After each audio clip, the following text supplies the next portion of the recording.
Welcome to It's Upgrade Season, the only place to get raw and unfiltered advice on how to get your shit together 1 week at a time. I'm your host, Alexandria, and join me every Monday for The Upgrade and every Friday for The Wind Down, where I'm going to be answering your dilemmas. Small shifts, huge upgrades. Let's fucking do this. Oh, wait, I gotta not show my toes. Unless people are paying. Welcome to Upgrade Your Toesies. I wish I liked my feet more, you know? I just don't. I have horrible feet. If Yeah. it helps. Like horrible. God did not give me good feet. He was just like, you know, you're gonna be funny, but you're gonna have some other things that are just not working for you. So it's like, all right. I can't believe I'm committing this, but I actually get a hairy big toe as well. Dude, so do I. It's just like, what are we supposed to do? Shave them? Yeah. Yeah, I just bring it into the whole leg. I bring it into the whole leg. I know. I don't know if dudes know that girls shave their toes? I don't know. They know now. They know now. Yeah. Jake, I have something Tag to your tell husband you. in this. Hello. Your wife shaves her toes.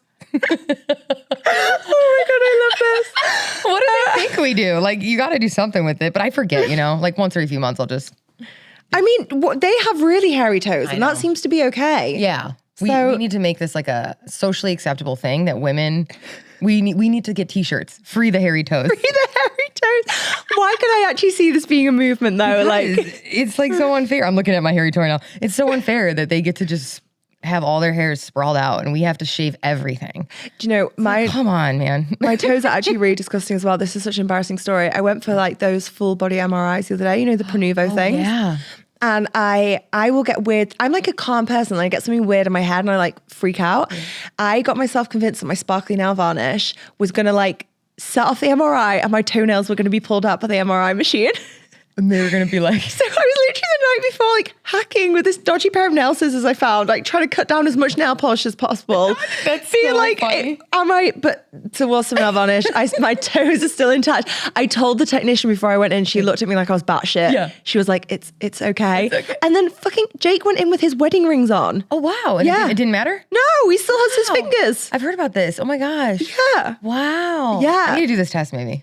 I don't know. I also am like a hypochondriac sometimes though. Same. Yeah, I'm a little too much. Like I go too far into health and wellness. So I actually feel like doing that might make me a little crazy. Okay. You know? What's the biggest rabbit hole you've been on when it comes to your health and wellness? I don't know. I feel like I'm the most balanced I've ever been, but I just constantly, like if I feel like I have a symptom or it's like the new thing that I should be obsessing about, then I'll be like, ooh, maybe I have that. Maybe I should work on that when like it's totally fine. Like I'm fine. Yeah. You know, it'd be like, oh, everyone is like, you know, has Hashimoto's or like thyroid issues. So then I'm like, oh, maybe I do. So I'm going to do all these like thyroid supplements and all these things. And then I do my test and mine's fine. But I like convinced myself because it was the trendy thing to do that I need to do it. Yeah. So I have to be really cautious of that because being so obsessed with health and wellness, so much of my life, it went too far. And then it went to the level of obsession, which now I'm realizing as a woman did not serve me because now the obsession is it can be unhealthy. Yeah. Right. So, I mean, it's been a while since I've been that obsessed, but I feel like in my 20s, I was always like, oh, I have this, or I need to try this thing or do this diet or, you know. And do you think that's just extremism. the way you are, or do you think that was also like a product of the environment? Because I feel like there was like a big period of time where like it was just normal to be extreme. Yeah, that's a good question. I feel like it's like the 90s and 2000s were kind of like, I feel like my mom would always come home and there'd be like a new diet she wanted to try out when I was in high school, right? Like, oh, we should do keto, we should do Atkins, we should do. So I feel like there was like that acceptable, like you should diet with your mom kind of like culture in the 2000s. Yeah. And then I think I just became obsessed with health and wellness. And I think having, I don't know, ADHD or whatever you want to call it, like when I love something, I go all in. Like I get what's called hyper focus. And so you become obsessed, which obsession I think is a great word. I think if you love something, like you're always going to win if you're the one who's the most obsessed, but that's not usually good when it's something where you're like up at midnight Googling like, do I have Hashimoto's? Yeah, do I have Hashimoto's? Like just, so I've realized it really, for me, it's always about like, okay, is this from a place of love? Is this from a place of like, I actually want to work on this? Or is this like, I'm just being a psychopath right now? And my fiance will like call me out and be like, okay, like you don't need to worry about that right now, you know? God. And I think it's a control thing. It's control, right? Yeah. Which shows up for me in every area of my life now. I'm realizing like, oh, I think if I'm just healthy enough, then what? Then what? Will I be immortal? Like, what am I trying to control here? I'm going to die, you know? So it's like, if I'm just healthy enough, then I will insert in whatever it is that I desire, right? Yeah. So it goes deep. I think when people who have obsession about health and wellness and the biohacking are like, if I just buy enough red lights, if I just do enough of this meditation, and they're doing like 80 things every morning. And then you have some guy in Ohio who like drinks a beer every night, doesn't know shit about red lights, and he's living to 100. Yeah. Because he's just like, ignorance is bliss. He doesn't really care. Yeah. That to me is interesting. And then you've got like the Dave Asprey's of the world and these guys who are like, I'm red lighting my balls this morning, you know, testosterone. They're like doing all this shit. And you're like, yo, you might actually only live to like 50, dude. Like, you don't know. Like, because they're so obsessed. He's red lighting his balls. The image I have right now, I just wish I didn't have. All of them. But like literally like Ben Greenfield, and I love him. Like he's like, you know, they're doing weird shit to their balls and stuff. Yeah. Like they're doing all the things, but it's like, damn, do you have a booklet? Like, how do you go through that every day? Like, okay, check it off. This, check off this. Red light balls. Yeah. Tick. Red light my balls. Check. Take this supplement. Eat Take some cow balls. Tick. Well, yeah, they eat testicles. Like you do for your testosterone. Like there's so much that I kind of went down that a little bit. Maybe they have like a 3-step process, like light cock, eat cock. You know, touch cock. I don't know. Maybe it's just like the balls protocol. Yeah, there's a whole webinar, I'm sure, the balls protocol. But like, it's not healthy, right? Especially for women. I know that's like, maybe some people would disagree, but I think as women, like that's almost, like, you're like becoming super masculine then because you're literally becoming so rigid. Yeah. You're like, oh, if I just red light therapy for 15 minutes every day, then I'll be perfect. And then I'll be healthy. And then wellness. And then you like get into this state of, control, hyper obsession, and then that trickled into like, okay, now trying to conceive. It's like, oh, well, if I'm just perfect enough, then I'll get pregnant. If I'm just perfect enough, if I just take my fish oil at 12 p.m. every day, and then there's some girl down the street who literally is eating McDonald's. No offense if someone listening eat McDonald's, but you know it's not good for you. And drinking 7 Diet Cokes a day on 400 milligrams of caffeine and gets drunk on the weekends, and she's got 5 kids. And I'm over here red lighting my, you know, well, not my balls. I don't have balls, but you know what I mean? Maybe that's the problem. Maybe that's the problem. You know, it's like, what the fuck? So I think that to me is such a fascinating, nuanced, interesting conversation to have around, is it ultimately about stress? Is it ultimately about letting go? Because she doesn't give a shit. And I'm over here like, my supplements, all my stuff. You know, I'm just like, recently I'm just like, fuck it, I don't care. Yeah, but I love this conversation. I think it's so fucking true. And sorry we went down this route. I love this. Okay. I'll ask you some proper questions at some point, but now I love it. So like, I totally agree with this. And I feel like I've been on my own journey with this. I like did the whole, I wouldn't drink and I was trying to be super spiritual and and like did all the morning ritual for like an hour and a half every morning, 2 hours. Literally, it was like, it was a fucking thing on my to-do list. I was like, pray to. Like, it was like really like a thing. And then I wasn't that happy doing it. And I'm like, hang on a minute. Like, I'm seeing some people here who are eating gluten and they seem happy. Like, talk to me about this. Or like you say, they're having a beer. And I'm like, hang on a minute. And like, the conclusion that I've realized is like, we have to enjoy what we're doing. So if you enjoy, like, I actually fucking love a red light. So like, if you enjoy sitting in front of a red light and doing something, do it.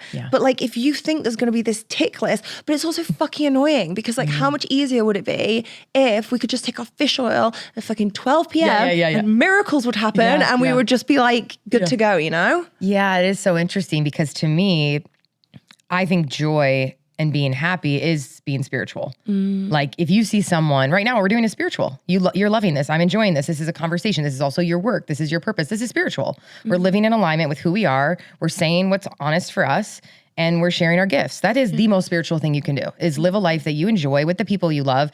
And I think when it comes to career, like you're living out your purpose. Not that we have one purpose, but at least in that season of life. And so it's like, to me, the mom down the street who doesn't know about meditation or Kundalini or channeling the gods or the moons and all this stuff, but she's super present with her kids or she loves her work, she's being spiritual. That is, she's living in alignment. So I'm almost in the camp now of like, wait, what if joy is the highest form of spirituality? So it isn't about like, you have to get up and, oh shit, did I meditate for 20 minutes or 15? Did I ruin it? It's like, were you nice to people? Did you live a good day? Are you being who you really are? And so it's funny because I think of my fiance Clay, who's like, he's not into the woo stuff at all. He's like such a dude's dude and he'll laugh. And I think to myself though, but he is living so spiritual. Like he's not doing, you know, some of the stuff that a lot of these guys do like in the woo-woo space, but like he's so true to who he is. And he like does what he says he's going to do. He's honest. And like, that is spirituality too. Yeah. And so I'm like, I always tell him, I'm like, you're really spiritual. You just don't realize it. He's like, what do you mean? I'm like, cause you're just living in alignment and you're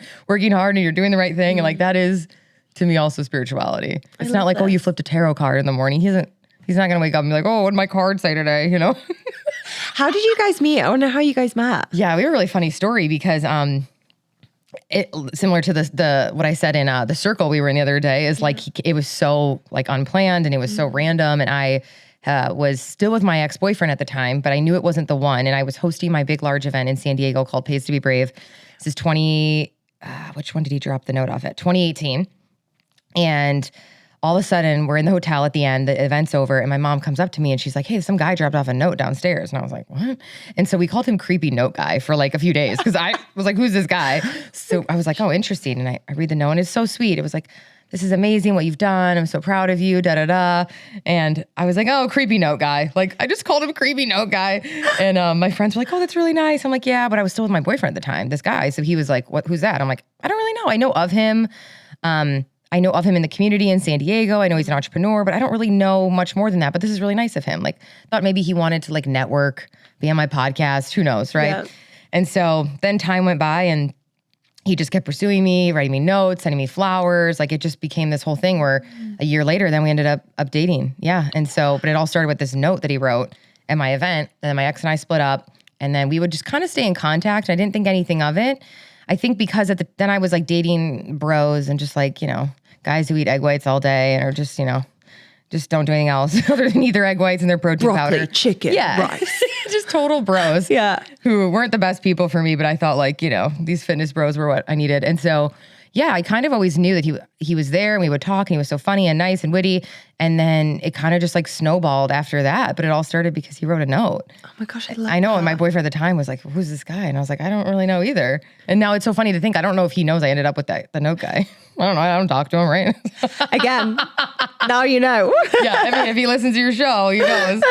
But it's funny because it's like, it's crazy how it just happened like that when I wasn't, because I was for a while, I was like so obsessed with the apps, and I like wrote out my perfect guy and I put on sticky notes and it was on my mirror, and I was like, he must do this and all these specificity. And I kind of then got to the point where I just like let it go. And Clay, ironically, is the sticky note guy as well, but also like I just kind of like, I don't know, it came to me, right? Which was really nice, which of course I think is every woman's dream, where it's like, wow, like he pursued me. I didn't have to do anything. Yeah. It was like, he saw me in my light. And to be honest, we always talk about this, and I tell women who are single this, like, I think the reason he pursued me, and he'll say this, is like, I was so in alignment with who I was. And he saw me on stage and he saw me in my light, and he's very attracted to that. Like someone who's loving what they do and in their passion. And so he was like, oh, I'll just write her a note and see what happens. I love that. Such a random story, but yeah. But I feel like it ties into exactly what you were saying the other day. Like this is so Austin of us. Oh, I know, right? We've kind of hung out before, but I feel like it was in a bigger group. Yeah. As in like at Mel's birthday, it was like a big group. Yeah. I remember saying hi really quickly, but then we had our first drop-in in ceremony together. Not on drugs though, guys. Not on drugs. Yeah. It's just a sober ceremony. Oh yeah, does drop-in mean taking drugs? No, but ceremony. I think people think ceremony means ayahuasca or something, Oh no. Oh. Can you imagine just a Tuesday evening on some ayahuasca? Yeah, just a little bit. Casual. Just a little bit. Just a little cup. But we first met, but one of the things she was saying was about like, some of the most magical things, and it's Sarah's been on the podcast, but like some of the most magical things are the unexpected things in your life. And I think that's such everything we've just been speaking about is exactly that, like him coming in was unexpected, like all these things. Well, your son, right? I listened to your story. Like your story is the story that I want, of course. Every woman, we were just having some drinks and having fun, and then we conceived. Like everybody wants that story because it's like, wow, it happened to you when you were just having fun. Like, oh my gosh, right? And I think there's like, I think for women who don't have that thing yet, whether it's the guy or the kid, they're like, how does it happen like that when you weren't trying, or like you were just living your life? But then if I'm honest with myself, it's like, well, yeah, there is some truth to like, you were just living your life. You were present. Yeah. You were just having fun. I didn't like call in Clay. I was like, oh, this guy, Not to say that can't work. I think for some women, they saw the guy, they pursued it, they did it, whatever. But I do think that there is some validity to the best things in life are there's magic. There's not the desperation energy. Yeah. But that's hard. It's really hard when you're single and you want a guy. It's hard when I want children now. Like it's so fucking hard. It's the hardest thing of my entire life. It's so much easier to be like, oh, just have fun, but that's hard. It's hard to just have fun. Yeah. Not care. So I'm even careful to say that because I think of one of my best friends. She's single right now, 35, and like calling in her guy. And there's days where she's getting better at it, but it's also really hard because she wants that love. So like it's hard. It's such a nuanced thing. I think we have to be fucking human about it at the end of the day. And I think some things drop in easily. Like I'm very grateful for the process that I had getting pregnant. But then, you know, there's other things in my life where it hasn't dropped in as easily or with as much flow or as much. Yeah. So I feel like everyone's got like these different areas. But you said about like the spiritual experience, like coming back to joy. I want to ask you about this because I was doing my little stalky stalk on Instagram. And something that really has struck me every time I've met you or spoken to you or had an interaction with you is like you literally embody joy. Aww. And like you're so fun and play. No, you're actually fucking horrible. Okay. No, you're like, you embody sadness. I'm like, oh shit. I feel great energy when no, you just embody joy and like you get me laughing, like smiling. You're just so friendly. You're so warm. And I really feel that from you. And I was giving you a stalky stalk on Instagram, and there was this post about your experience of depression. And I loved that you were sharing it because I think we have a vision of depression being gray, sad, all these things. And you're fucking hilarious. You're full of joy. And you went through this experience of depression. Yeah.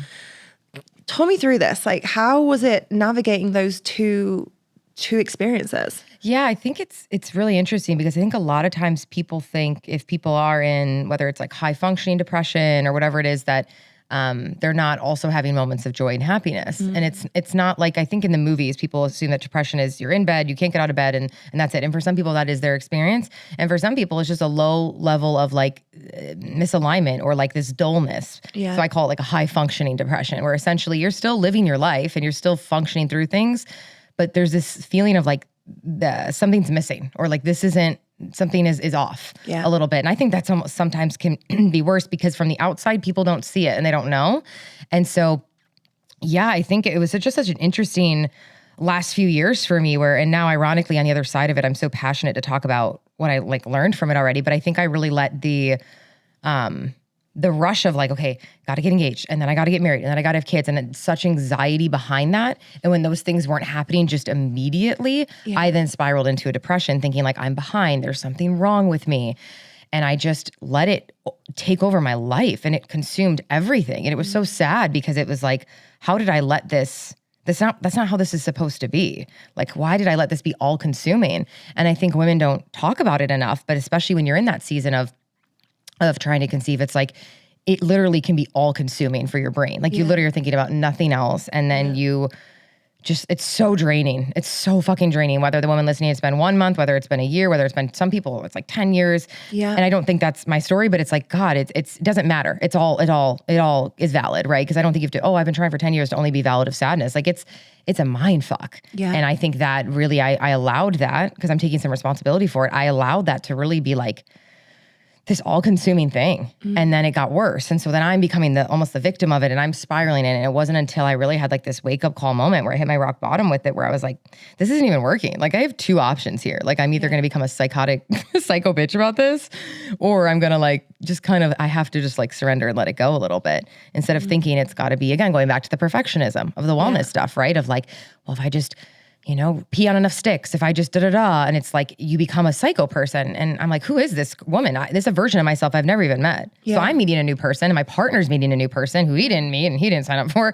So, and I feel bad because it's like, that's not who I want to be. That's not how I want to show up. And that's not the type of mom I want to be either. So I really had to have these moments of like, okay, like this is literally spiraling into like a really dark place. How do I like take back my joy and realize that like how I'm showing up now is already like showing up how I'm going to probably show up as a mom then if I don't have control. And like motherhood is the ultimate not control, I assume, right? So that's when I really like had a moment with myself where I was like, oh wow, this isn't even how I actually want to show up. So like this isn't cool. And so I would say that my depression was more of like circumstances, I guess, versus just like chemical. So I understand with people where it's I think there's different types of depression. I think there's situational, I think there's chemical, I think there's a little bit of both sometimes. So I have compassion for all of that and I'm sensitive to all of that. But yeah, for me, I noticed it was, I let that be all consuming. And then what happened is the thing that brought me so much joy always has been my career. That's the thing that's always come so easy to me. It's always been so clear. It's always been like the thing that always has just been easy for me. It's like, whether it's what I'm doing next or making money or whatever, that's always been my thing. It's like, it's been easy. Yeah. And so that for the first time I like didn't put as much energy into because I was then so focused on this next thing, but that ended up taking away that joy. and realizing I shouldn't have like almost stopping my life in order to make this happen. And it's like, no, you can't, that's not how, why did I do that? You know what I mean? Yeah, but I think I don't know, it's hard. It's hard to even put this all into words, but yeah. No, but I think it's so hard, particularly with a conception journey, because I think there's also an element of like, well, I could be pregnant next month. I could be pregnant 6 months. And so I'm planning everything around that. Yeah. So how do you plan, you said about events, like how do you plan a big event thinking, well, I could be in my first trimester. I could be 9 months pregnant. Like I think it is natural actually, like that so much would go on hold. Oh yeah. I mean, even now it's like, there's a big event I want to put on in October. And I remember I was at the venue and part of my brain went to like, okay, I hopefully and would be like super pregnant in October maybe. Like, and then I just was like, I just let it go. I'm like, I don't care. I'm just going to sign it and do it. Like, it doesn't matter. If I am, awesome. And if I'm not, awesome, it doesn't matter. Yeah. Because then I want to show like the universe, God, my child, like I need to keep living my life though. Do you know what I mean? What am I going to do? Like, oh no, it needs to be this. Like, you can't, I don't know. Then that's where the control comes in, right? Versus like a healthy, like, oh, okay, like we're traveling there and there, but also like I don't know. I almost feel like every single story that I hear, it's like when they weren't like, oh, and then in 9 months, where will we be? And then let's work backwards. And it's like with your story, it's like you didn't fucking know. Yeah. You were probably planning your retreats, doing your thing, obviously. I had to cancel a retreat. Yeah, usually it's I would have been giving birth at retreat, which is probably, I was quite psycho. I probably would have tried to do that. But like my doctor was like, you cannot fly. So like, good to know. Isn't that crazy how I just love these conversations of womanhood? Like how your experience, you were like in shock and you were like, oh my gosh, I'm not ready. Like yours almost was like, whoa. Yeah. Not like you weren't happy, but it was scary. Yeah. Where then shit scared. It's like the other side of the spectrum where you're like, holy shit, this wasn't planned. Like, this wasn't my plan. I had the whole plan. Because you seem like someone who's very, very like, I got the plan. Yeah, I'm like a Capricorn, very high achiever. I'm like, oh, okay. Our Capricorn's very oh yeah, I like a plan. I like things in like order. I like things like, you tidy. You seem like you're very like Excel. Like I'm gonna do great at this. I'm gonna do great at this, and I'm gonna do great at this. Yeah, and then I'm a Pisces. I'm just like, oh my. Okay, so my son's a Pisces. My mum's a Pisces. Right. My father-in-law's a Pisces. I've got I know the Pisces He's energy. March 3rd, right? Yeah. Oh. No, March 9th. March 9th. I'm March 6th. Okay, just me getting my son's birthday wrong. Don't worry. I was in labor for 3 days. Like you gotta forgive me. So you're like it's all blur. It's all a blur. I think that's so interesting because it just shows different areas of life. We have this different sense of like control and I think also that conversation with women that really is like. I'm coming to this place because I've dealt with a lot of comparisonitis and like, I don't know why. It's like, well, social media is probably why, right? You're scrolling. The next thing you know, it's like, oh my God, I need her life or this thing. And then you're just taking a poop. Like you're just living your life scrolling and you're like, oh my God, I didn't think you're comparing because you assume that they have that thing. So they must be happy. Yeah. And then you realize women are doing that to you too. Yeah. 100%. So it's so funny. It didn't hit me till this girl I went to high school with. We were really good friends in high school. Now we're connecting, 15, 20 years later. She's on her 4th kid and I see her cute little Instagram where like she's she's frolicking in the field with her kids and they're perfect family photos. And like in my mind, I'm like, oh, she's perfect. Like she must be so happy. Like her life must be so perfect. And then she's messaging me. She's like, oh, I love that you like went for your dreams and you did all this stuff. Like I wish I would have done that before kids or now I have 4 kids, but like that part of my life isn't fulfilled. I want to have a passion. I want to be creative. And I'm literally having these super open conversations like, can I tell you something? I'm like, I'm looking at you. And she's like, oh, I'm looking at you. And I'm like, oh, this is so funny. Yeah. So it really got me questioning, like, when does it fucking stop?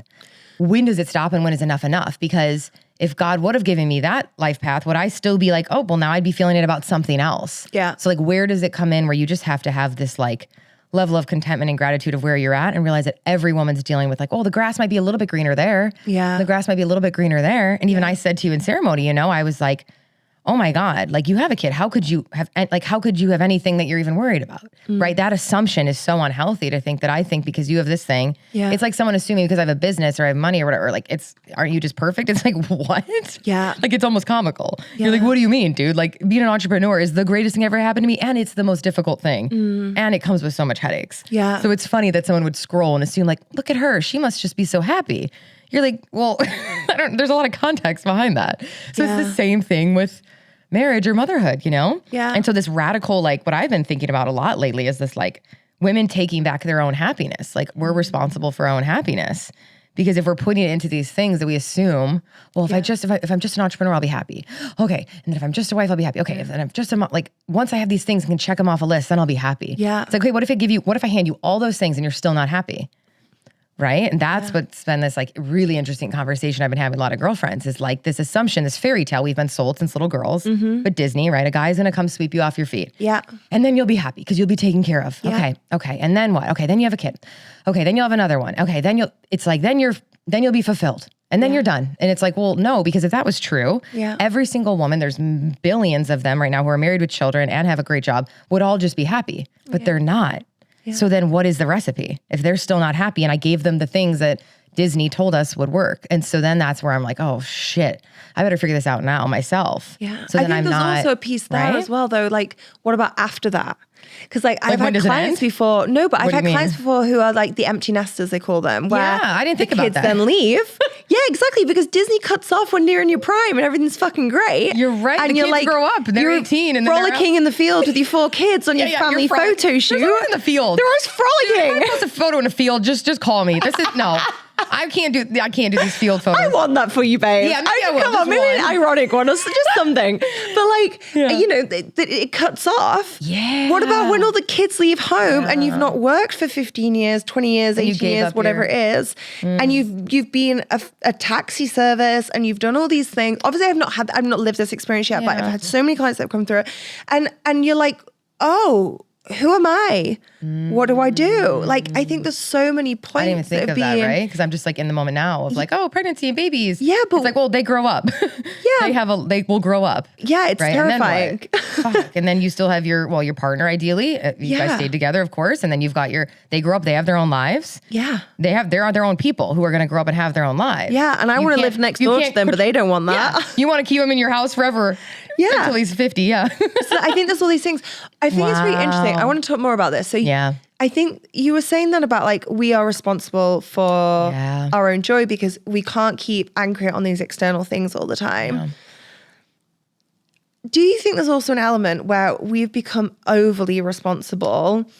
So say, for example, then when we were talking about like fertility and you're saying, well, if I just take my cod liver oil at this, I must be doing something wrong. Yeah. And I think the same with like businesses. Like if someone's business isn't flowing, it might be like, I'm not good enough. I'm not doing something wrong. Do you think there's also a piece where maybe we're taking over responsibility? What do you mean? Like trying, like turning it inwards and blaming ourselves without seeing the bigger picture of like, there is, because I think when we look back on our life, it's so easy to see why things unfolded the way they did.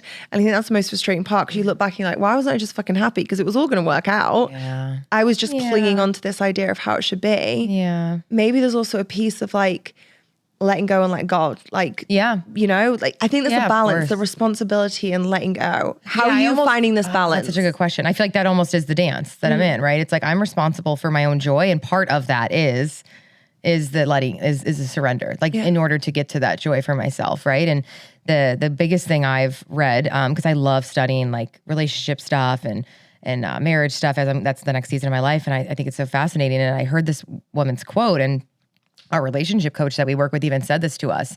She said, "Your husband's happiness, or like your happiness, isn't your husband's responsibility." And I was like, "What?"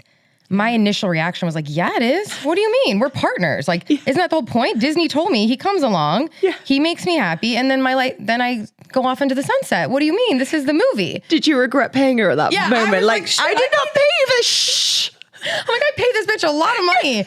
And it was so crazy. And I sat with it. And it was like one of those moments where you're like, the little girl in you is like, whatever, you don't know, even though this woman's like an amazing coach who's worked with thousands of people.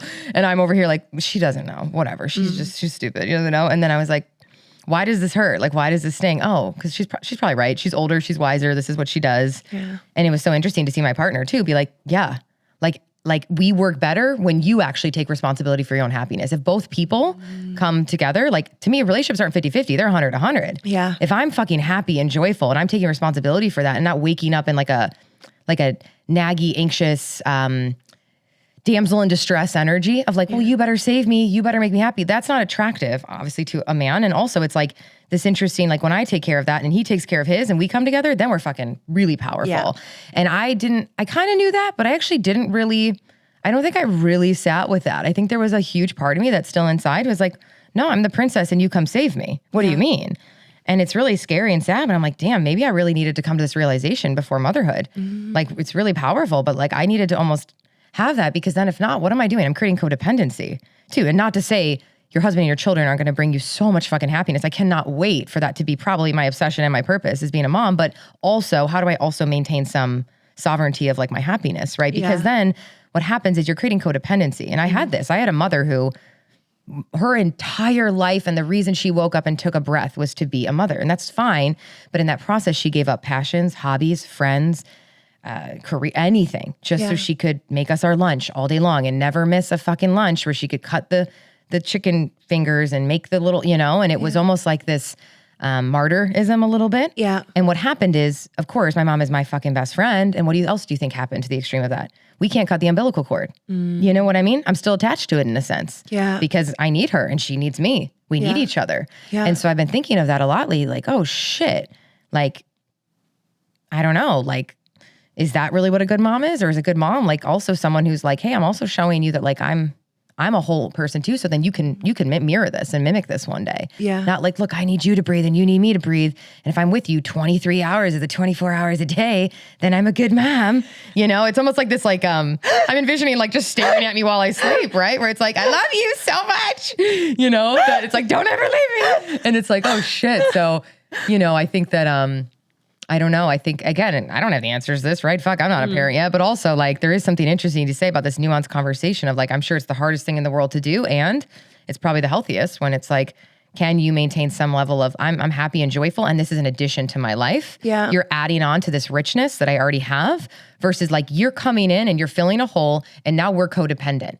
Because if I don't heal this now before kids, what I was going to probably do if I didn't realize this is I was going to make my children responsible for my happiness. Yeah. Which, holy shit, that's heavy, man. That's a lot to put on a kid.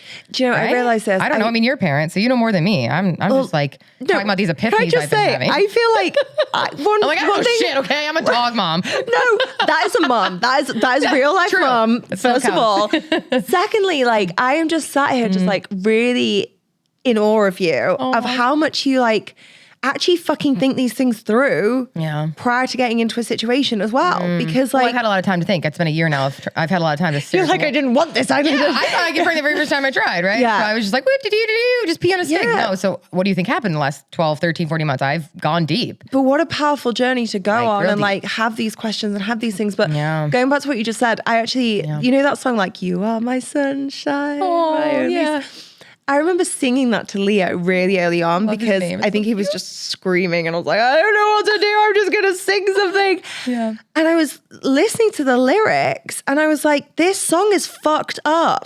Like so what is it about? So it's like, you are my sunshine, my only sunshine. You make me happy when skies are gray.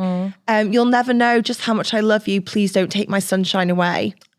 Oh, yeah. It's like, don't leave me. Yeah. It's like, you are my happy. I cannot be happy. And I was like, I like the song and the tune's cute, but I can't sing this to you. Like, and you know, he is so much more happy and I can't.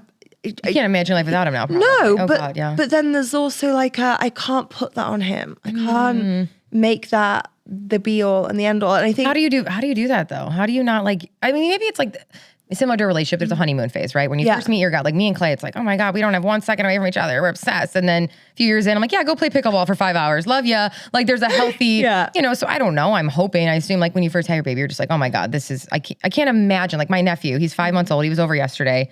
So cute. Like there's nowhere else in the world I'd rather be than hanging out with him. Yeah. He's the fucking cutest best. So it's like, how do women also want to do anything else? But that scares me that I even have that thought. I'm like, oh my God, I want to be anywhere else. He's so funny. I could sit and watch him laugh for hours. Like he's starting to laugh now. He's got these little like, oh my God, it just warms my heart. But also I'm like, does that eventually, you're like, oh wait, like how do you, okay, so here are my two takes on it. Where you're interesting to me is we're almost coming from the different, that's why I was telling you, we're coming from the, like your energy is like, I still want to like have a career and be ambitious. And like, and mine was more of like, no, I did that season. I'm done with that. I want to go into like, I don't want to actually, but I'm trying to maintain that because I know I think my highest self wants me to do that. And my partner also wants that. So it's, but how do you not like, this is juicy. How do you just want to be with your son right now and just like stare at his little face? Okay, so right? I have like, this is so juicy. First of all, I'm still working this shit out. Let me just say that. So like, I am not knowing what it's like to be up with them in the middle of the night and them shitting but also and crying. Like, I think it's like really weird and preachy to be like, I'm a mom, so I know. No, fuck. I'm working this shit out like constantly. Yeah, you're a year in. So, I speak. Yeah, anyway, so like, my take on it so far is this. Like, the first thing is I want to be with him when I've got a full cup. That's not to say that's always the case. Of course, there are times I'm with him when I don't have a full cup. Like, we were moving yesterday. I had a moment where I had a meltdown in the car and he's just like smiling at me and I'm like, everything is fucking all over the place. And he's just happy. And he's just happy. But like, I like being with him with a full cup, and like, I need to fill my cup in order to do that. So like, that's the first thing. The second thing is like, I see my role in his life as like, I'm almost like a supporting character. He's like the main character in his own life. Okay. Oh, that's so healthy. So I'm like the shepherd, or like the person who's like supporting him to be in his fullest expression and live his fullest version of his own life.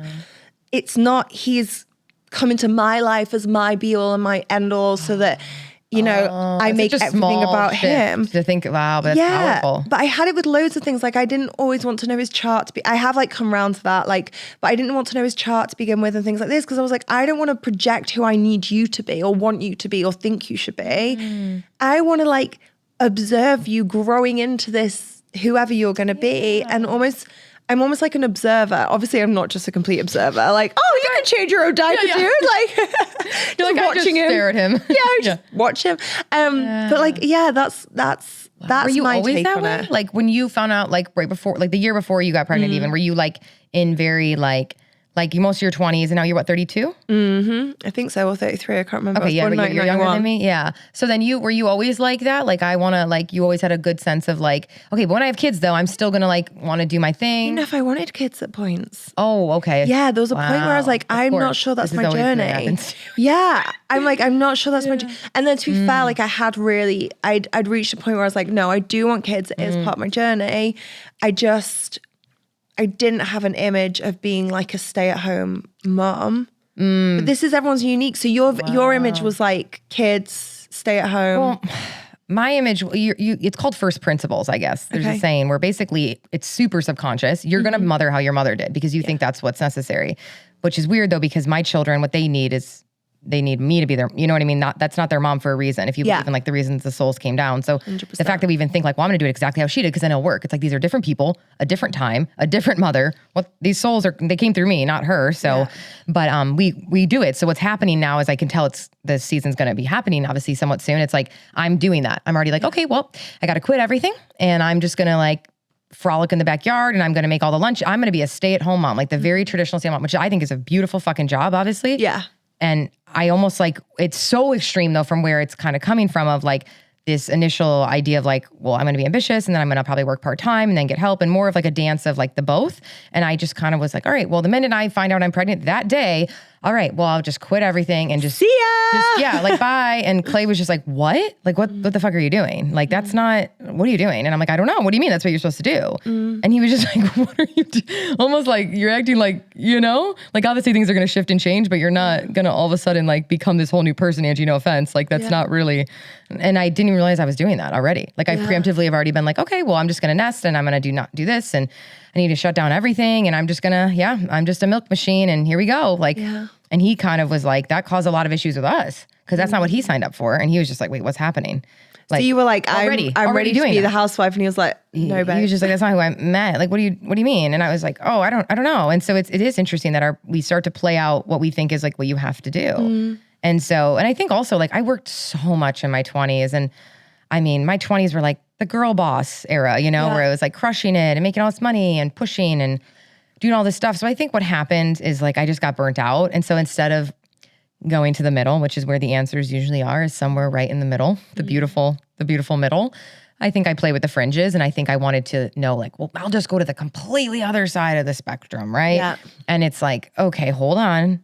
You always know the answer is in the middle somewhere. And so I think that's probably what my brain was trying to do is like, well, I don't want to be this lady boss who's like working all the time and making all this money. And then I'm like, don't see my kids and but I'm traveling the world and speaking on stages. Like that to me is like, that's not what I want. But then I also like, the trad mob movement on TikTok is so funny. They're like in these beautiful dresses all day. Their makeup's perfectly done. They have a farm and children, acting like a farm and children is easy. When I argue those are probably the two most difficult jobs in the world is raising children and cows and chickens and shit.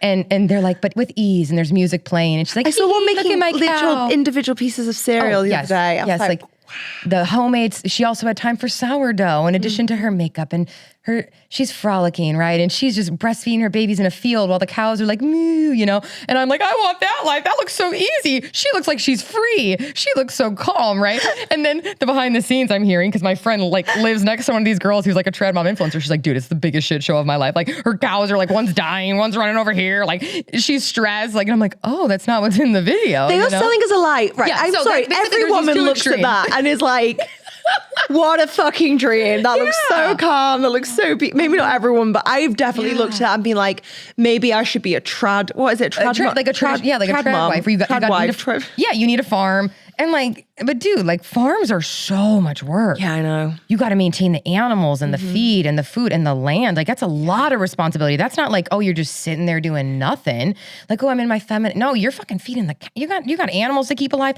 And then they always have like 5 kids, right? And you're like, what the fuck? But then again, even me being a woman who we're in our 30s, we've got a good sense of reality, good head on our shoulders. And still I'm scrolling and I'm like, wow.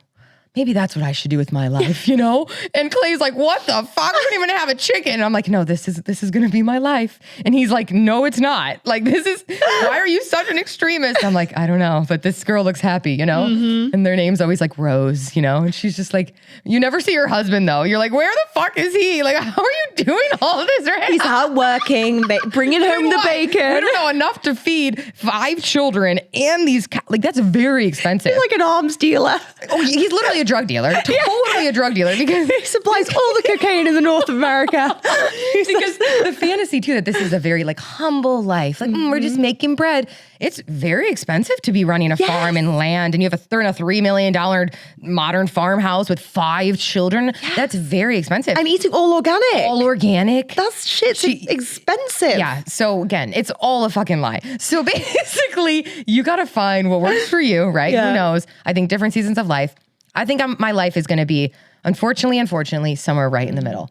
I might have 1 chicken. That's it. Maybe if I'm lucky, but I'm probably going to just, like be right in the middle, I can't wait till I see the videos of you with your cow, your my chickens kids and my in the chickens, field, and I'm breastfeeding. Okay, so I don't know. But that's social media, right? We got to be careful because social media, again, is just showing this image of like the extremes, and then it's also not showing the entire story. Yeah. It's just showing the like, look at this, isn't this glamorous? And you have no idea like what she really quick put together while she was filming that. And then she went crazy after she filmed. So her phone's actually balanced on a pile of chaos. Yeah, just like it's like, you don't know. So I think we all have to find what our own happiness is, what works for our own partnership, our own marriage, and what works for us and what in seasons of life. What we want now in our 30s might be different than our 40s, And once your kids are older, it's like I don't know. I think you got to ride the wave, but also keep some sense of like, at least I'm trying to keep some sense of like I admire how you it seems like you always, even when you found out you're pregnant, there was still this part of you that's like, well, I'm still going to maintain my business and I'm launching things and I'm still ambitious. Like you seem to be good at that, where you didn't seem to be like, well, now I got to change completely who I am in order to like adjust to this, I think there was also necessity in that though. So I feel like the business side. Yeah, I feel like I had clients that I didn't want to let down. Yeah. And I was more of a primary breadwinner then. Yeah. And things shifted in our pregnancy, which was really interesting. Yeah. But I just want to be honest about that and nod to that because I feel like there's a lot of practical considerations in that as well, Now you gotta have a human to feed. Yeah, can your husband afford to have you stay home, Yeah. And we didn't even talk about that. Yeah, there's shit like that, You didn't even talk about that. That's the biggest asterisk here. Step up, babes. Well, it's like I'm staying home now. Well, yeah, life's expensive now. It's very rare to have a 1 income household and to be living a life that some people like. Or you make sacrifices. Yeah. And I'm not good at sacrifices. I'll be honest. I like going on fucking holiday. I like a nice house. And I'm not saying those things are the most important thing. And there is versions where you can honor that. But I think there's no, you get to be unapologetic about certain nice things. Different. Yeah. So where I want to say I'm really fucking honored you're having this conversation with me because I think we often have these conversations at the other side. Yeah. So we're like, oh, I went through this and now I'm here. And I think what's really beautiful is there's this baby coming in, but there's also like, Triplets. you're like, there's triplets. Octomom. There's 8. I'm going to be Octomom. Mark my words. We're going to re-listen to this Octomom.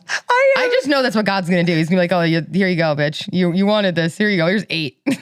I literally, because I could see this happening. I was listening to a podcast this morning about Moldavite or something, this crystal. What the fuck? Right, I'm going to send you. Apparently, it like fucks with your life. Apparently, it happens. Things happen like warp speed, but like it will make things happen really literally. Okay. So there's this woman who's on the podcast. That basically, she said she wanted to lose half a stone before her holiday. She wanted what? She wanted to lose half a stone before like 7 pounds. Oh yeah, sorry, like 3 kilograms, like, 4 kilograms. Yeah.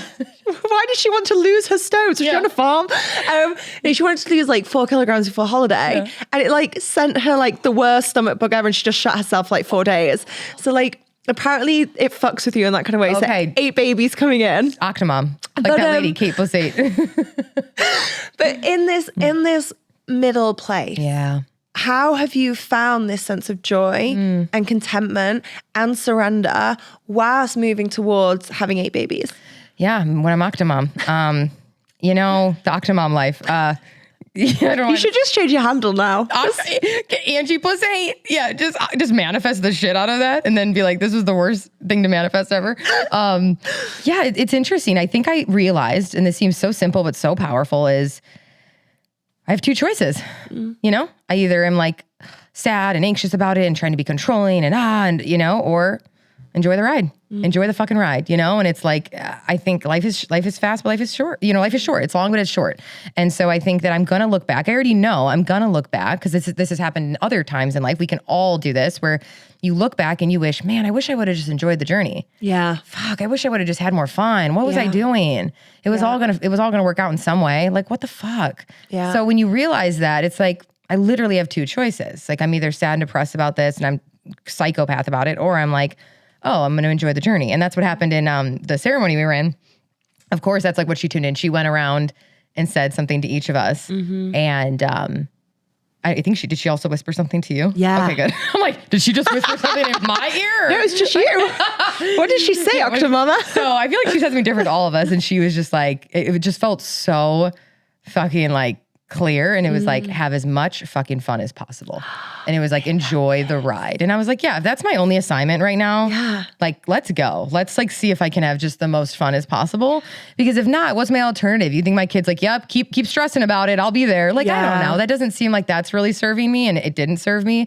So for me, I'm like, I'd rather just choose that one, because I'm also an Enneagram 7 though. What's the 7? Do you know Enneagrams? Yeah, but I can remember which one I am. Oh. Which one's the 7? 7's like, you're really inspired by joy and fun. Like, that's what motivates me. It's not like necessarily achievement. Okay. But like, will this be fun? The question in my head always, when I make a business decision, anything, is like, do I think that's going to be fun? And that's like the driver for me in a lot of things, where a 3 is like, will I get like will I feel a sense of like accomplishment in this? Or, I think I'm a 3. Yeah. When you were saying There's that, like I was like, I think I'm a 3. 3's the 3's ringing achiever. a bell. Oh yeah, no, that is, they I'm feel a like 3. they really I need to recognize the achieve things. achiever. Yeah. I probably need a little bit more of that in me, but I need a bit more of this. Yeah. We can hang out. 3s and 7s love each other because we're very intrigued. We're like, wait, how do I need to set more goals? And you're like, wait, how do I have fun?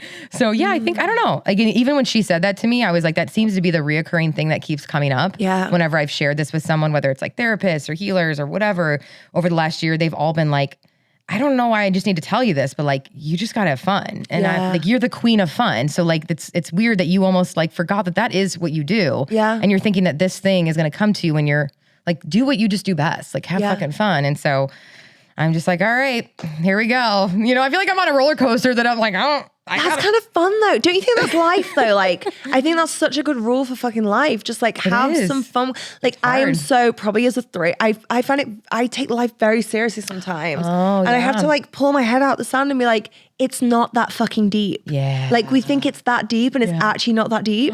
Like it's like literally just see what Where's that happens. from, you think? Is that from your parents, that like culturally? Like what is the story? Is like, why do I have my head in that life has to be so I do think it's an achievement thing. So the achiever is a good name for me because like school for me was like, I need to get really good grades. Wow. And then I need to get into a really good university, like college. I think it's over here. And then once I did that, I was like, okay, well, now I need to go get a master's. And now I need to go get a job. But I won't get one job. I need to get like 6 job offers. Like it's just been this like. The perfect kid, yeah. Yeah, the perfect kid, working hard. And also this like, I think I really fell for the lie. And actually, to be fair, no one lied to me, but there was a construct of like, work hard, things work out. Like work hard, it gives you options. Work hard, everything was on the end of work hard. Yeah. And then I got to a point where I realized like, no one told me I'd be happy at the end of it. Yeah. No one told me like, keep working hard, you'll be happy. So that's why that invitation to joy is like, oh, like maybe just don't take it so fucking seriously. Yeah, I mean, this is all gonna end, dude. We're just like cucumbers rolling around on a ball. You know that, right? Like we're literally rolling around in space right now, like on a blue ball, like literally, and we're like made of mostly water. We're fucking cucumbers, dude. We're just hanging out. It could end any second, you know, Jesus come back or whatever. So it's like, you just don't know. I've always just had that attitude.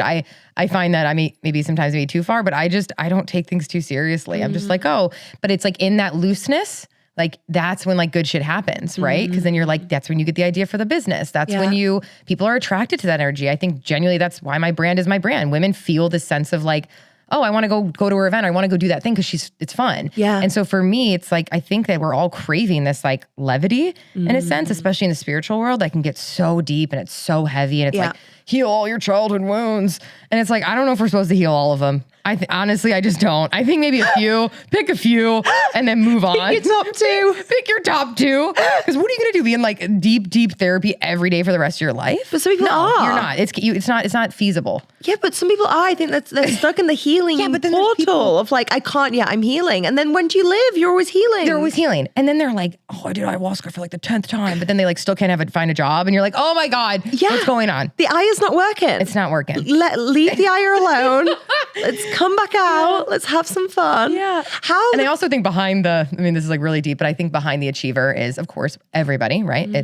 We all just want to be loved. We all just want to be enough. And we want to be loved. So I think it's, okay, if I achieve things and I get good grades and I go get a good job, then people will look at me and think I have things together and I'm smart and I'm successful, and then they will want to be around me, then they'll love me. And then, it's always going back to like, will I be loved? Yeah. It always is. 100%. So it's like this deep rooted, like, will I be loved if I get the good job or make the money or whatever it is? 100%. So. I can totally see that myself. Like I was not like the popular girl when I first went to high school. They call me Scally Alley. You don't have scallies over here.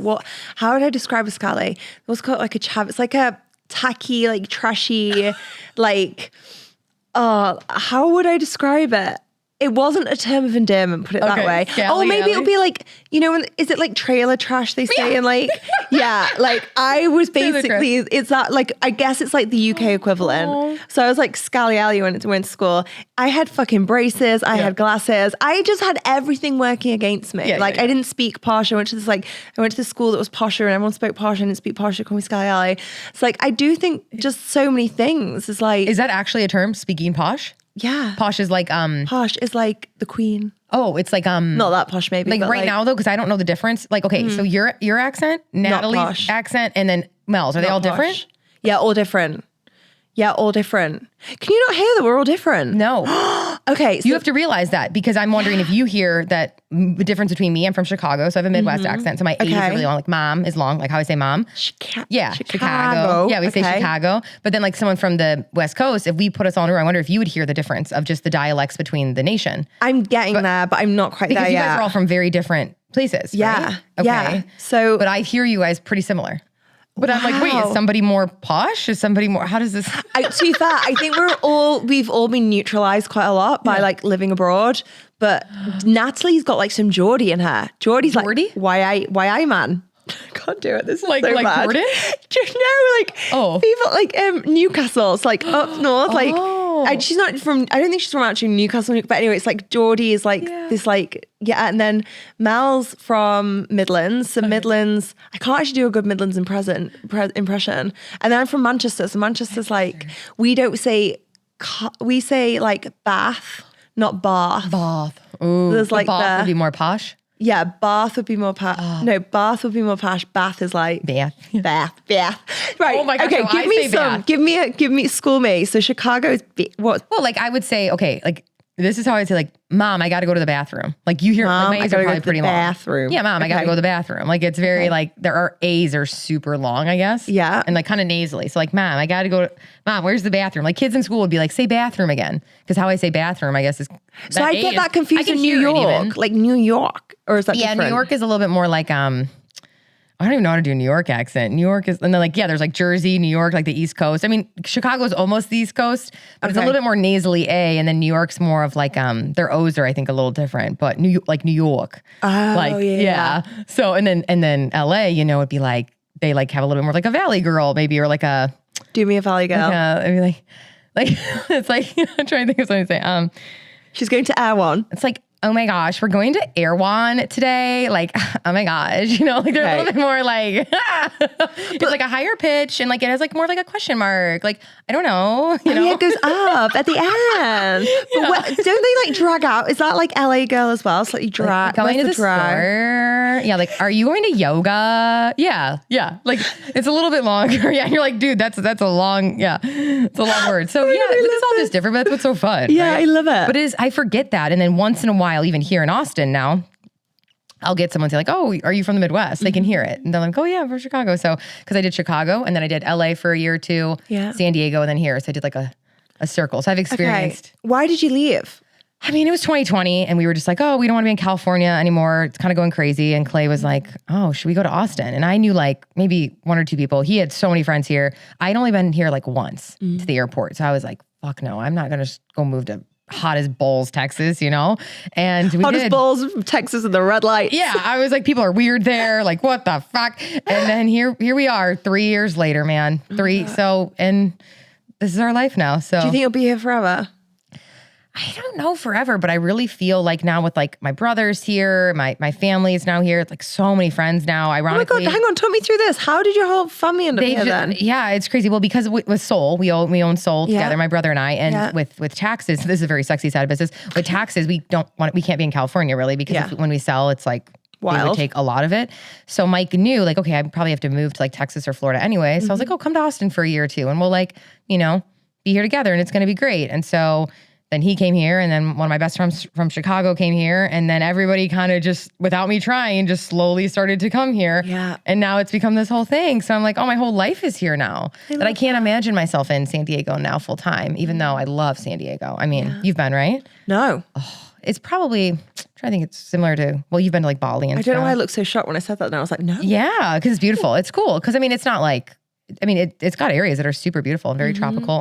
The weather's perfect. It's like paradise. You're just living in paradise. So you left paradise for the this, hot as balls, Texas. Yeah. But I mean, honestly, the people though here are so nice. Not that people weren't nice in San Diego, but I just think like quality of life, I think there, like if you want a 3-bedroom house, like it's at least like $5 million if it's like near the beach or something. Like it's ridiculous. So I think here it just makes more sense, especially once we have kids and stuff. So I don't know. I think we'll see where life takes me. I mean, I never thought I'd be here. So who knows where I'll be in like 10 years, right? How fun. The roller coaster. I know. The roller like, coaster I don't know where I'll continues. be. I could be in China in 10 years. I don't know. I'm just along for the ride, remember? I'm just riding the ride. You spoke about Soul then. Yeah. So I had your products and I haven't put 2 and 2 together. Oh, wow. Yeah. Oh, and then I was like, oh my God. Yeah, you probably had them at Natalie's Mastermind. Yeah. Yeah, because we sent Sleepy. Yeah. The Sleepy drink. Yeah. Yeah, That's my it's drink. amazing. But I'd had your gummies before as well at some point. Oh, yeah. I don't know where I got those from, but like I think maybe I ordered them when I lived in Miami. I don't know. Yeah, they just Maybe I fell ordered- from the sky. They clearly didn't fall from the sky, but like, do I sometimes shop on Instagram and not fully engage? Yes, I will be honest. It's so funny. I'm starting to hear this. It's so weird. So it's weird when you get to that point. You're like, oh, I take your. I'm like, who? Like what? Yeah. You like forget. So how the fuck did this come about? Yeah, we were in LA at the time, both of us living there. Yeah. And he was using CBD for pain management as an athlete. Yeah. He was in a lot of pain post boxing, and I was using it for just anxiety, period cramps. I was really loving it. And so kind of as a joke one day, we were like, oh, we should start a business. Like we should do this. And I was doing coaching at the time. And I always knew, I was like, I don't want to do coaching long term. Like I'm definitely not a coach. Like I am definitely more of a creator, founder, entrepreneur. Like I don't see myself as like a one-on-one coach, but it was doing so well and it was making so much money. So I was like, oh, this is like working, but I want to take this and invest this into something else. Yeah. And so he was like, what if we invested into a physical product brand? I was like, okay, should we do it? And so we fell in love with CBD. And then we started from ground zero. No experience in cannabis, no experience in DTC, e-commerce.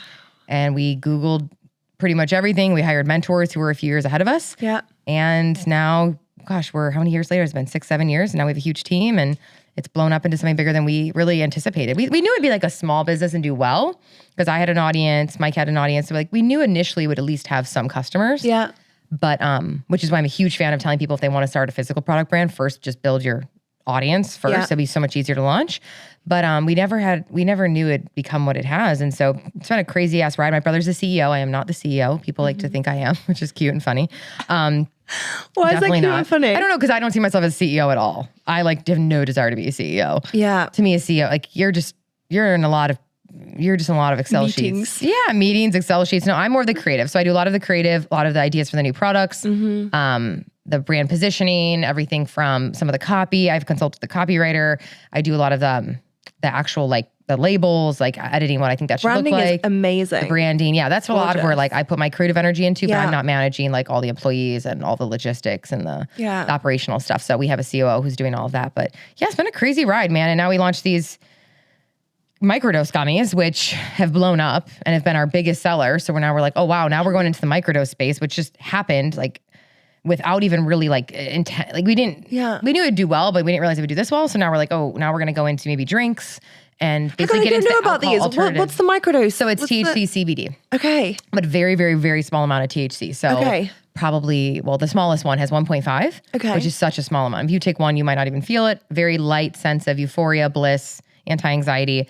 We blended that with CBD, and then we have a double and a triple now because there's people who want stronger. Yeah. And now we're like, oh, should we get into like the drink space? Where basically now the new thing, I mean, everybody is, especially millennials and the generation under us, are very aware of how toxic alcohol is. And so they're looking for alternatives to alcohol. Yeah. So they can go to parties, have fun, feel like they're social, but not be drunk. And so we really want to like get more into that space, I love this. Yeah, so we're like, now we're going into a whole new venture that like wasn't really planned, but now Mike even the other day was like, oh my God, are we going to come out with like drinks? Basically, because have you ever had like the Brez drinks?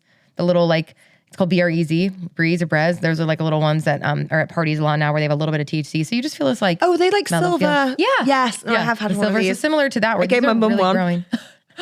Actually, Natalie gave my mum one, but anyway. Did you like it? Yeah, it was great. It's great. It's like a nice mellow fun. Well, I didn't get to really experience it because Jake did a classic where I was like, do you want to try this drink? Yeah. And he necked the drink. Yeah. And I was like, oh, cheers. I had like 2 sips of that. Cool. Yeah. But it tasted delicious. Yeah. Yeah. And it's great. It's just really fun because I really believe in, I don't really drink. And so I have found that I think I want people to at least have more awareness around drinking and realize that like how much better you can feel when you're not drinking and waking up and not having a hangover. And so I really believe that this next generation is more aware of how toxic getting drunk every single weekend can be. And so I think it's a great alternative when you go to a party. It's like, hey, I still want to feel something. Yeah. I still, I have social anxiety. So what do I do about that? And I think that for a lot of people, they just want like the slightest bit of like something. I love that. So here I go. I mean, again, this is like talking about all circling back to like the best things have happened when I'm not trying again. And even though when she asked that, I was like, nothing. But then I'm like, oh, now that I am looking at my life, it is a lot of things. Like this wasn't like we planned it, but not really. Like we were in the CBD space. We always said we'd only do CBD. Yeah.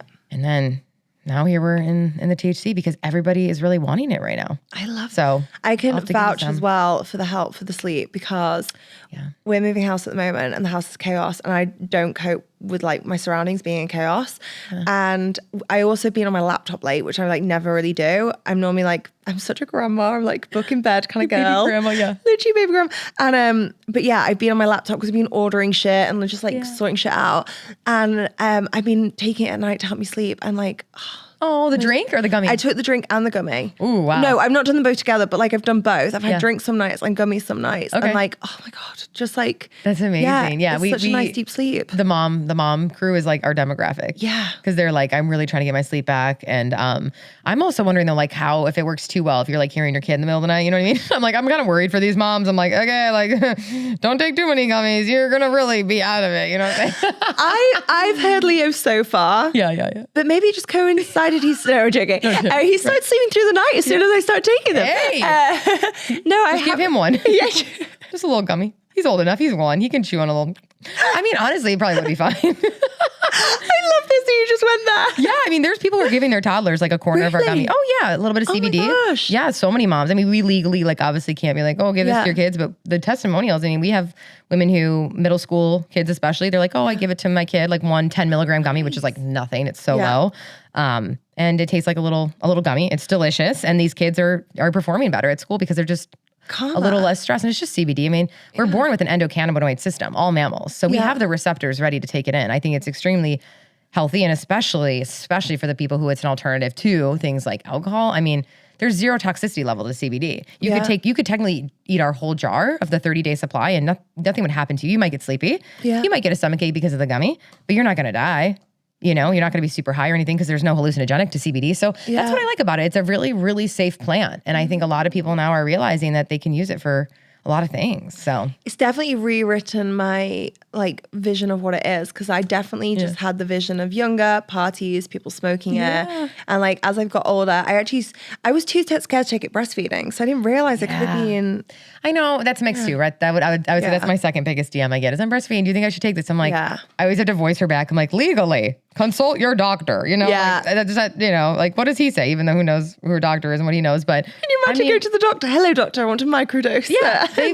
Some would be cool about it. Honestly, I've heard mixed. I've heard half are like, no, because he's like super traditional. He's like, don't do it. There's not enough studies. Yeah. The other half are like, there's not enough studies because women aren't signing up to go be studied pregnant. So we don't have enough data. Doesn't mean it's necessarily bad. I think it's healthy for the body. And listen, there's women who are drinking when they're obviously postpartum. Yeah. So I don't know. Who am I to say? I think a little 10 milligram CBD gummy a few times a week is not going to do probably shit. It's probably fine. Yeah. But again, consult your doctor.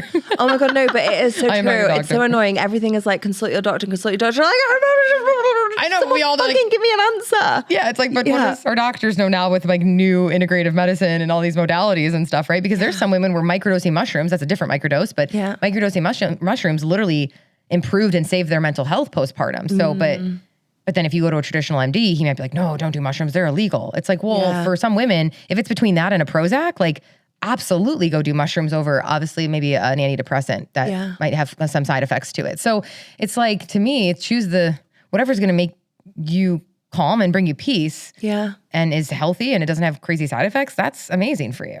I probably will do it. Honestly, I probably will do it while postpartum one day. I don't know. Women ask me that a lot. Like, what will you do? I'm like, I don't know. I probably will. Yeah, feel it out. A little bit, yeah. I think it's hard as well because like, I remember we went to the doctor about, we were traveling with Leo and we were like, can we give him baby melatonin? And like melatonin's like something natural in our body that helps us sleep. And our doctor literally said, she was like, I don't know about melatonin, but you could always give them like an anti-allergy tablet.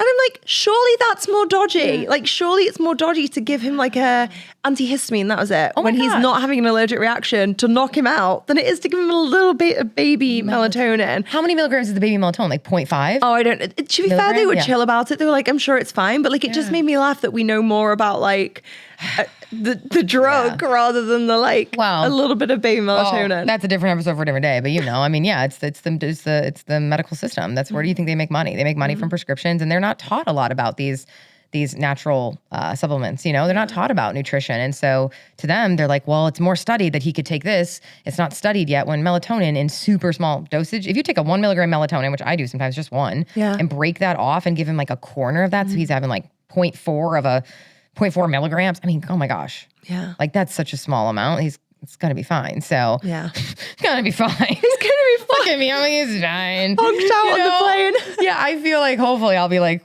somewhat of a chill mom. Who knows? But I think it's like, unless it's something crazy, I feel like they're going to be fine, you know? But yeah, there is a lot of like women are afraid who, we have a lot of influencers who like the minute they are pregnant, like, oh, I can't take CBD anymore. I'm like, dude, it's like, if you want to a little bit here and there throughout the 10 months, it's not deal. It's gonna be okay. And for some it helps them. Some do it and they love it because it helps the anxiety or the nausea. A lot of them, obviously the first trimester nausea. Yeah, because the CBD can really help with sometimes the nausea. So they're doing it for that. Oh wow. Yeah. Someone who was highly sick. That was very I know. I heard that in when I was listening to that the other day. I was like, oh, I felt so bad for you when I listened to that. I was like, oh God. It sounds horrible. It was great. It was sad. Oh God. You know, we were talking about sad great energy. Being nauseous is like the worst. Because like you can't leave your body. You like want to go somewhere and do something. Oh, I tried. I literally tried to leave. I was just sat there trying to leave my own body. It was like a whole... Like you felt like you had to hurl, but you didn't? Oh my Or God, you did constantly. I would hurl, but I would also just be like, everything would make me gag. It's like moving forward in bed, I'd be like, and then like a smell, food near I wouldn't even get food in my mouth. It'd be like near my mouth, I'd be like, How did you like function? How long was it? didn't. Like, would you go to stuff? Did you just like? I did go to some things, but like it was, you know how you said like depression can be high functioning? Yeah. And again, maybe this is the achiever coming in. I made myself like high functioning HG. So like I would fly, but I'd have to be wheelchair to the plane because I passed out in Austin Airport. You know how Austin Airport's long as fuck? Like you have to like walk the whole way. Yeah. I like got to the end and like passed out. And then Jake was like, you can't just walk through airports. You're not well. Like my blood pressure was tight. It was like a whole thing. So like I would get wheelchaired through an airport if I went anywhere. So your body, was it the beginning of pregnancy? It did not respond well to pregnancy. No. Was it the end fine? Did you ever get the blissful credit card or no? I was on anti-nausea medicine my entire pregnancy. Oh, there's literally anti-nausea medicine. Oh yeah. And it didn't like doesn't completely get rid of it, but it like takes the edge off. So you could eat, I could drink water, I could do like literal things that you need to be able to do. So you couldn't work out or anything? No, my God, no. Could you even go on walks? Not a long walk. I went on one long walk my entire pregnancy and I threw up so badly when I got back. And the next day, basically, if I was like overtired, my body was just like 20 times worse. So like I went on one long walk and it was actually on Necker Island and I got back, threw up in the shower and the next morning felt like I couldn't move.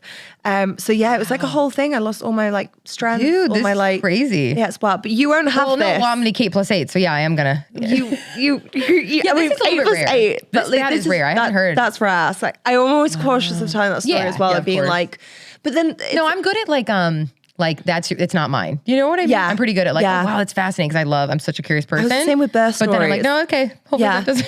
I was the same with birth stories. Yeah. I was like, you can tell me your gnarliest birth story. I'm like, Yeah. they're all just different. Does it scare you So, if you do want future kids? Does it scare you to go through that again? Because it I sounded don't brutal. know if I'll do it again. Yeah, that really Yeah. deterred you. It was one thing when I was like, I was about to say single. I wasn't single. When I was young, free and single, I wasn't single. I was married. I just like to confirm. I love how you say married. But it was one thing when it was just like me and Jake. Yeah.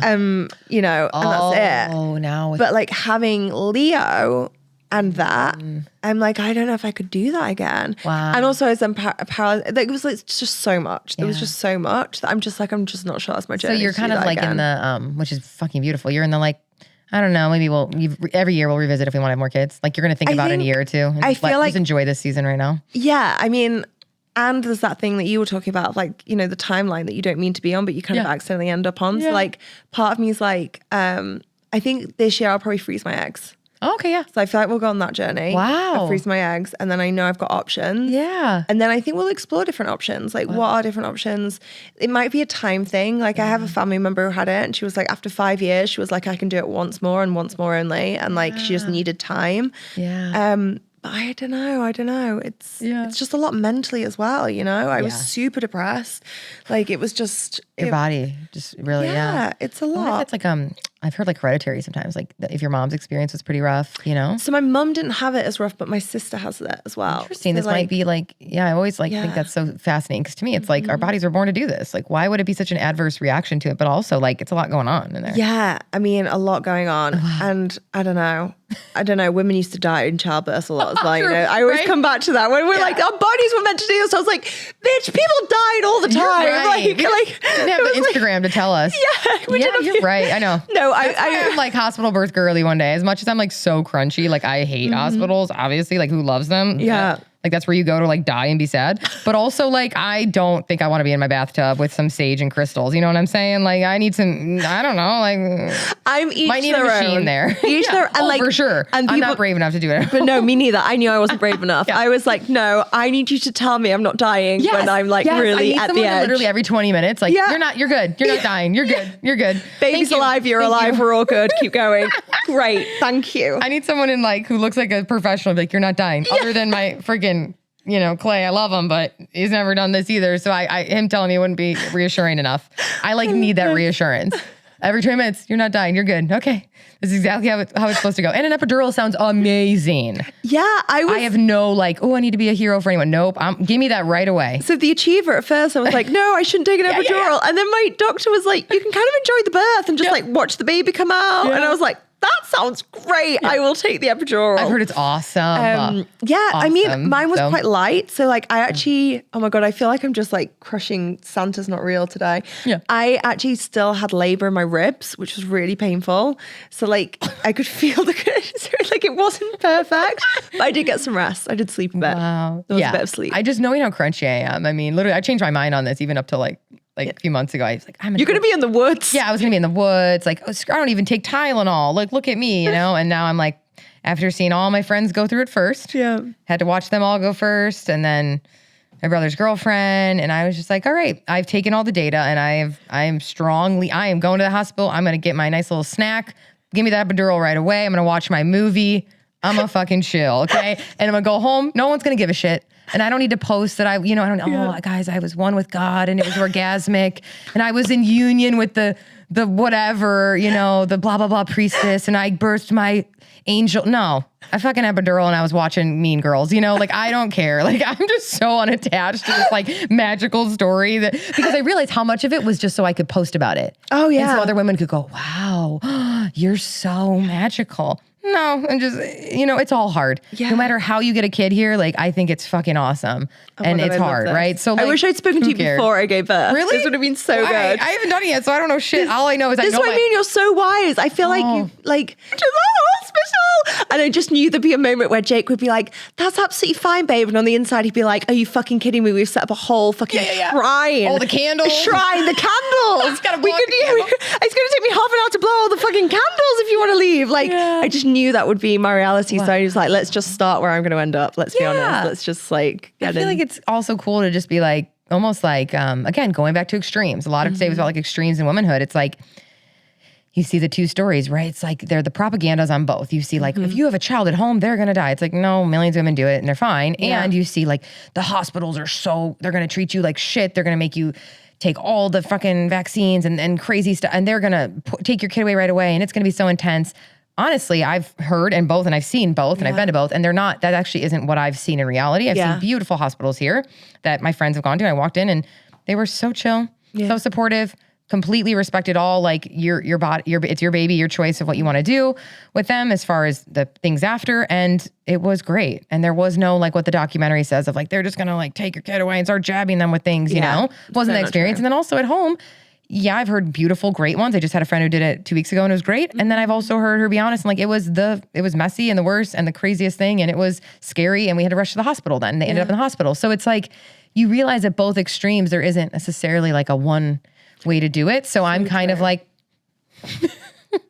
I don't know. Yeah, this is really such medicine. With the middle ground. No, but I really feel like this middle ground energy is such, because like I love that phrase, there's propaganda on both. That is the biggest thing I've realized, because I'm like so crunchy in some respects, so silky in others, but there's propaganda on both, and you just like, get to like walk your own path. And like, do you even remember like, I mean, it was such a blur that day and stuff. Do you even remember like that? But like, do you even remember all of it? Like, are you kind of like, oh, whatever? I don't remember the time. I was in labor for 3 days, so I don't remember the timelines properly. Did you go to the hospital for 3 days? Yeah, I was there for 3 days. You got to hang out there for 3 days? 3 days. I mean, I watched a lot of Great British Bake Off, so that was kind of nice. But and again, saying like my room was dark the whole time. I had fairy lights. I had my doula. I had my crystals. I had my birth shrine. I had my altar.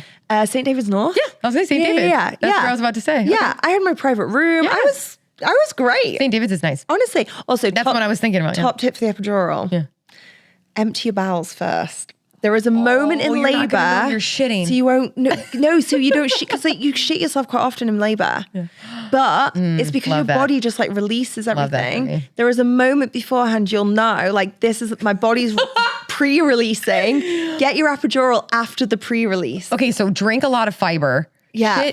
Have a big poop. Yeah. And then get an epidural. And then be like, it's time, bitches. Drink a smoothie with flax seeds. Yeah. And then get an epidural. Those chia seed waterfall drinks that people have, like go for like have a good. Or get a colonic. Real quick, have your colonic lady meet you at the hospital. Colonic. Pay her extra to meet you. Get the colonic, then get the epidural. They're both behind you. Tube, epidural, and then I'm chilling. Let's go. I'm empty and I'm ready. Empty and numb. Let's go. Oh my God, all the things. So, and also I also think my partner, I mean, he's, like I said, he's into anything if I stressed it enough, but I couldn't see him like at home and him be like, let's go. I feel like he'd be like, let's just, I don't know. What are we doing? We don't have scissors here. Like, are these scissors that we have in our kitchen even sanitary? My friend just did it without any midwife or anything. Wow. Like her and her husband, dude. Free birthing. I literally texted her, how did you cut the umbilical cord? What? How? I forget what she said. Something. I don't know if they ended up burning or they had to go. Somebody did end up coming with the sanitary scissors. I'm like, dude, what are you doing at home? I've got like tape and like what? What? Don't you need some equipment? This makes me feel so dysfunctional as a human. I'm like, I can't do basic things at home sometimes. I know. Birth and I'm like, how are you checking the heartbeat after? Do you have a little thing? Like, how are you even? Just like like hello. Like I don't know. Again, I would just. It's her second. So and she's a freaking warrior princess and she's just very like in tune and very into that. And me, I could tell that I would be like same.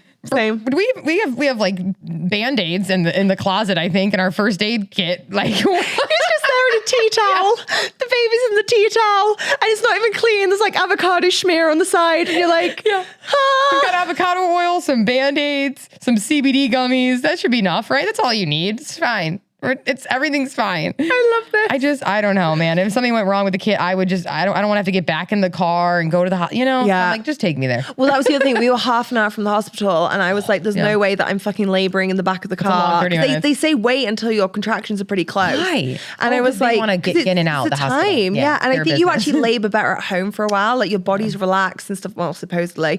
But I was just like, had an image of me in all fours on the back of the freeway, just like a cow mooing in the back of the car. And I was just like, this gets to not be my reality. Like I'm just not. Wow. It's only been a year for you too. So not that long ago. Wow. Coming back to you. Yeah, okay. Right. I fucking love this. I could just keep showing on, but wrapping this part up. If there was like an upgrade that you could offer, maybe it's linked to joy, maybe it's linked to taking CBD, like what would the upgrade, maybe it's the middle ground, but like what would be an upgrade that you would say is something that people can like implement into their lives right now? Yeah, taking a CBD gummy. That's it. It'll fix everything. And chill. Just take that. But I think it's honestly, I think it's like in order to get to the fun and to get to the joy, I think the step before that, you were asking that and I really started to dive into that. I think it's like you first have to have self-compassion, right? You've got to just like be kind to yourself. It's like, all right, you know what? I'm giving my best today, or like looking at your life and saying, you know what, I'm super grateful for what's in front of me. It might not be what I thought I wanted right now or whatever, but I'm super, super grateful for that. And then from that energy, I think then you can be like, okay, I'm going to make it a great day. I'm going to be joyful. But if you first don't have this compassion for where you're even at and who you are, then you're just going to beat yourself up, feel like shit, take stuff so seriously. And then you're in that loop. So it's like, in order to stop that, at first is like, you know what? Okay. Like I love where I'm at. I've done what I've done. I'm proud of where I'm at. And you almost have to start from that self-compassion to then get to joy. I don't think you just start at joy. If you're in resentment or shame or anger, I don't think you just go up to joy right away. I think you first have to come to like a homeostasis, like a level of like just appreciation and like compassion first. I think, I don't know. There's like an emotional scale you can study and like joy is one of the highest vibrations, right? And then you have like shame, anger, it's like down here. And I think in order to move up the ladder, you first have to get to a level of like, can I just like forgive myself for all the shit that I think that I should have done right now or I'm not doing right or where I'm not. And like, I've had to really work on that. I'm like, okay, Angie, like you always planned out, like I'll get married at 30 and then I'll have 4 kids by 34. And like, why? I don't know. Just thought that's what you do. Cause in the Midwest, that's what you do. Right. Yeah. Like that was the list of what you do to be happy. And so me just even getting rid of that and be like, okay, but what else has been awesome? Maybe that's such a gift that it didn't happen that way. Like just coming, like first having a clearing conversation with myself, right? No, I'm not in shame of that. Or thinking I'm less than because I'm not on my 4th kid now or whatever, like this story that I had. And I think that's step 1. I love that, not just trying to skip to joy. And also it's so wild, like, I know we spoke about this already, but it's just so wild hearing you say these things that like, oh, you know, I should have done this and this by this time. And I'm looking at you thinking, you've done so much with your life. So much with your life. Isn't that funny? I know everyone's looking at everyone else's life. Yeah, we're all batshit. We are all batshit. Literally, I know, we're all crazy. I think we all just don't see what is in front of us, and I think like our paths are. If this is all divine and there's a reason, it's like I've had to learn what I've had to learn and go through what I've had to go through first. And some women it's opposite. Some women they were supposed to have, let's say, their kid at 20 or whatever, and now in their 30s and 40s they're discovering their passions and their career stuff, or who knows, right? Everyone's different. And I think that it's just embracing that I'm working on. I love this. I am obsessed with you. Oh, you're so sweet. I'm going to annoy you and ask you to hang out with me all the time. I know. I feel like we just encapsulated womanhood in like the confusion, the extremes, just all of it, man. We set up a 3rd business. We've 4th, whatever, 5th with our Harry Tone. Oh my God, business. yes. Like get on our OnlyFans. I mean, links in the show notes. Honestly, I'm considering it. Fuck the stay-at-home moms moms. We're going to be the stay-at-home moms with an OnlyFans. We're going to be loaded though. Yeah. We're going to be like so loaded, and all we have to do every day is just do a few toe picks. Like, talk about living the dream. That's the real dream. I don't want to farm. I want to just like take a few toe picks, make like $100,000 a month for my toe picks. Call it a day. I'm down. Amazing. Oh my God. I love that it's ended on tone. Oh, it just ended. Okay, goodbye.